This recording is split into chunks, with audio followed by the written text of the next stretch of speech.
Good morning to everyone. I am Professor Snehilata. I am going to handle the topic sampling of analog signals. So, what do you mean by sampling? It is nothing but conversion of an analog signal into a discrete set of signal.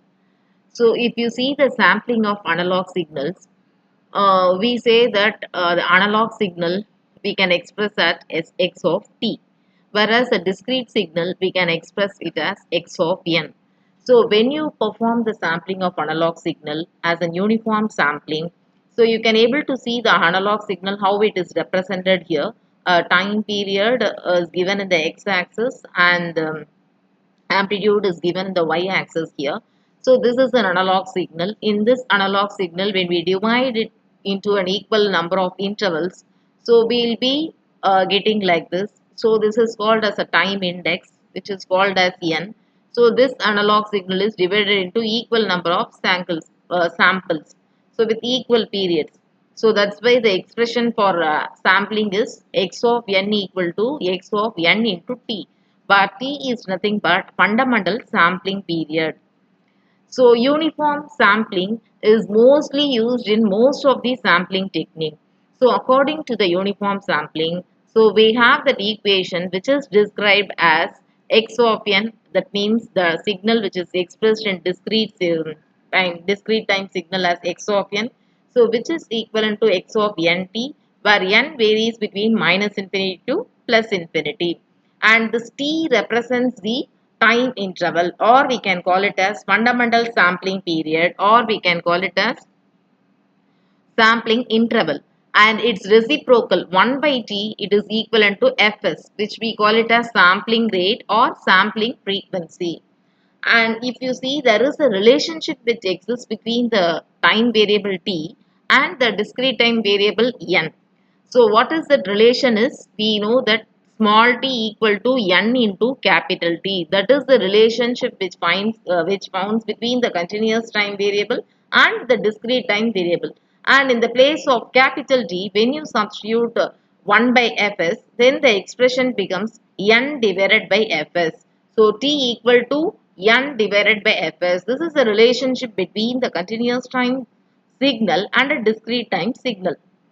Now, so this relation we are going to explain you in terms considering an analog sinusoidal signal. Now, let us consider an analog sinusoidal signal x of t equal to a into cos of 2 pi ft plus theta. So here A represents the amplitude of the signal, and F represents the frequency of the signal, and theta represents the phase angle of the signal. So in this particular expression, so now this is an analog signal. So in this analog signal, let us substitute t equal to n into capital T. According, when we apply the sampling process, we have to substitute t equal to n into capital T. So in that case, x of t, in the place of t, we are substituting n into capital T. This is equal to a into cos of 2 pi f, and in the place of t, we have substituted n into capital T plus theta. Now we know that t equal to, it is 1 by fs. Okay, so t equal to 1 by fs. Now the expression becomes a into cos of 2 pi n into f by fs plus theta. So now in this expression, so we can express this f divided by fs as small f. So this small f, we call it as the signal, the frequency. It is that is the frequency of the signal. It is expressed in discrete time domain as small f. Okay, so now the x of equation 2 becomes x of n equal to a into cos of 2 pi n, and in the place of f by fs we represent as small f plus theta, where small f equal to capital F divided by capital Fs. So now, according to that, in the case of discrete time signal, the highest frequency is denoted as f equal to 1 by 2. So if you see, according to this relationship, f equal to f divided by fs, in the place of f, because we know that according to the discrete time signal, the maximum frequency is 1 by 2. We are going to substitute here 1 by 2. After substituting, so when we rearrange the equation, we have the maximum frequency equal to fs divided by 2. So which is equivalent to 1 by 2t, because we know that fs equal to t, 1 by t. So it is 1 by 2t. So now the sampling frequency f is equal to twice the f max, 2 into f max. This is the sampling frequency. So in order to avoid any overlapping or aliasing, always the sampling frequency should be greater than twice the maximum frequency present in the signal. Now let us describe the sampling theorem. According to the sampling theorem, if we consider the analog signal x of t, it is band limited, so which is having the specific frequency components with no components of frequency greater than the f max, then it is completely specified by the sample taken at a uniform rate, which is given by fs should be greater than twice the f max. So always this according to the sampling theorem, the sampling frequency should be greater than twice the maximum frequency present in the signal, or the fs should be greater than twice the highest frequency present in the signal. And the minimum sampling rate or minimum sampling frequency is given by fs equal to twice the f max, which we call it as Nyquist rate or Nyquist frequency. And the corresponding time interval we call it as Nyquist interval. And if you can see the relationship between the continuous time signal and the discrete time signal. So in the case of continuous time signal, we represent the angular frequency as this omega, so which is equivalent to 2 pi capital F. Whereas in the case of discrete time signal, this omega equal to 2 pi small f. And here in the case of continuous time signal, we can express the signal as radians per second. So in case of discrete time signal, we express the signal as radians per sample. And here omega equal to, in the case of continuous signals, omega equal to omega by t. And in the case of discrete time signal, we can express omega equal to angular frequency omega equal to omega into t. And the frequency range of angular frequency varies from minus infinity to infinity. In the case of discrete time signal, the angular frequency varies between minus pi to pi.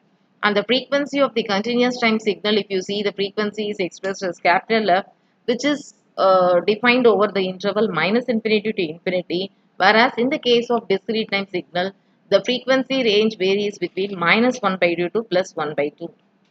And according to the sampling theorem, we have, if you see, there are different types of sampling, that is undersampling, oversampling. So what is meant by undersampling? The signal sampling at a rate less than the Nyquist rate, we call it as undersampling. And the signal sampling at a rate greater than the Nyquist rate, we call it as oversampling. So mostly we go for the oversampling only. And now we have a problem, example problem. So in this problem, you see the given problem is we have an analog signal. So it is sampled at a sampling frequency of 40 Hertz. We need to find the discrete time signal. So first subdivision, the question is x of t equal to cos 2 pi 10t. And the second subdivision is y of t equal to cos 2 pi 50t. So now let us take the first subdivision x of t equal to cos 2 pi nt. So now we need to convert this analog signal into a discrete time signal. So in that we have to substitute t equal to n into capital T. And when you see capital T equal to 1 by fs, so it is cos 2 pi 10 divided by fs is nothing but it is 40, so into n. So accordingly, when you simplify, we are getting cos pi by 2 n. And in the second problem, again it is cos 2 pi 50 divided by 40 into n. So here when you simplify, it is cos pi 5 pi by 2 n, and this we can express it as cos of 2 pi n plus pi n by 2. So which is nothing but cos of pi by 2n. So it is like cos of a plus theta equal to cos a. According to that formula, we obtain cos of pi by 2 n. So if you see x1 of n and x2 of n, the sinusoidal the answer is somewhat similar answer we got as cos pi by 2 n. And here the x of t yields the same value as y of t when the two signals are sampled at the rate 40 Hertz. Now let us see the next example. We are considering the analog signal x of t equal to 3 cos 100 pi t. So we are going to determine the minimum sampling rate required to avoid the aliasing. The second question is, suppose the signal is sampled at the rate fs equal to 200 Hertz. What is the discrete time signal obtained after sampling? So first of all, the given problem. Uh, so we have to find out what is the maximum frequency present in the given analog signal. So when you compare here omega equal to 100 pi. So 2 pi f equal to 100 pi. So f equal to 50 hertz. So we found that the frequency of the analog signal is 50 hertz. So to avoid the minimum sampling rate, that is to avoid the aliasing and to have minimum sampling rate, so f max equal to twice fs. So here, if you see fs equal to twice f max. So in that case, fs equal to 2 into the maximum frequency present in the given signal is 50. So we have that fs equal to 100 hertz. Now we got the minimum required sampling rate to avoid aliasing as 100 hertz. So now second subdivision, they have given with the signal is sampled at 200 Hz, what is the discrete time signal after sampling? Now we have to take the same equation. In the place of t, we have to substitute n into capital T. So 3 into cos of 100 pi, here t equal to n into capital T when you substitute, and the capital T equal to 1 by Fs. So Fs, it is already given 200, and f it is 100 hertz. So when you simplify, we will be getting 3 into cos of pi by 2n. So this is the third problem in which there are multiple signals are added and subtracted here. The given signal x of t equal to 3 into cos of 50 pi t plus 10 into sine of 300 pi t minus cos of 100 pi t. So we need to calculate what is the Nyquist rate for the signal. So there are three different frequency signals are added and subtracted here. So we have to find out first each frequency of that particular signal. So f1, when you see this 50 pi, it is equal to 2 pi f. Then f is 25 hertz.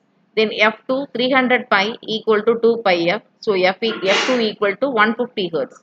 Then 100 pi equal to 2 pi f. Then f3 equal to 50 hertz. So among these three frequencies, which is the highest frequency?